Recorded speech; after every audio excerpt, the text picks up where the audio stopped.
Chapter 3 of As a Man Thinketh by James Allen and read to you by Katherine Damstetter. Effect of thought on health and the body. The body is the servant of the mind. It obeys the operations of the mind, whether they be deliberately chosen or automatically expressed. At the bidding of unlawful thoughts, the body sinks rapidly into disease and decay. At the command of glad and beautiful thoughts, it becomes clothed in youthfulness and beauty.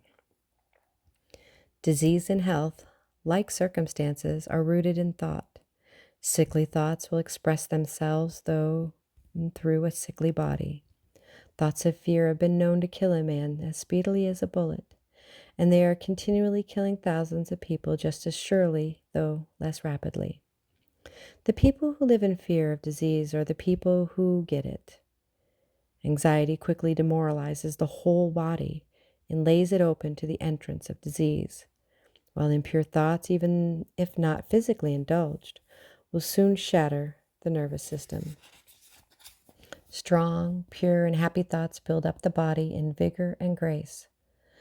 The body is a delicate and plastic instrument which responds readily to the thoughts by which it is impressed, and habits of thoughts will produce their own effects, good or bad, upon it. Men will continue to have impure and poisoned blood so long as they procreate the unclean thoughts. Out of a clean heart comes a clean life and a clean body. Out of a defiled mind proceeds a defiled life and a corrupt body. Thought is the fount of action, life, and manifestation. Make the fountain pure, and all will be pure. Change of diet will not help a man who will not change his thoughts. When a man makes his thoughts pure, he no longer desires impure food. Clean thoughts make clean habits. The so-called saint who does not wash his body is not a saint. He who has strengthened and purified his thoughts does not need to consider the malevolent microbe. If you would protect your body, guard your mind. If you would renew your body, beautify your mind.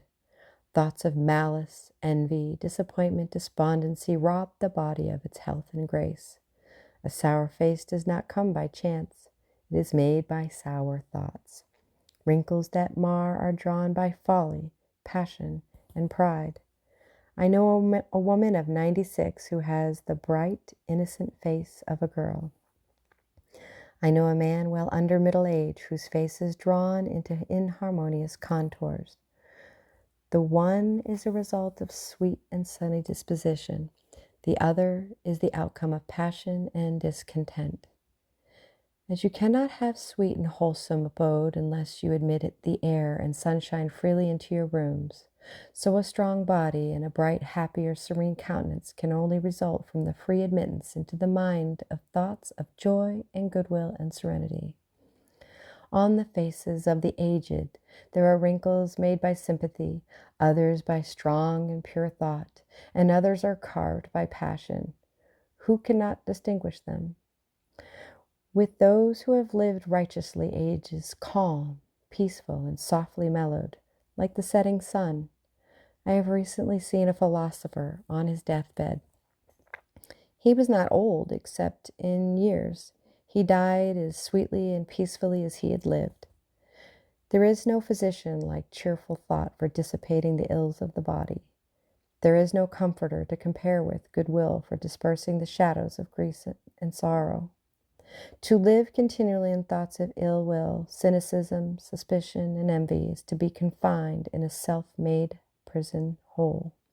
But to think well of all, to be cheerful with all, to patiently learn to find the good in all, such unselfish thoughts are the very portals of heaven, and to dwell day by day in thoughts of peace toward every creature will bring abounding peace to their possessor.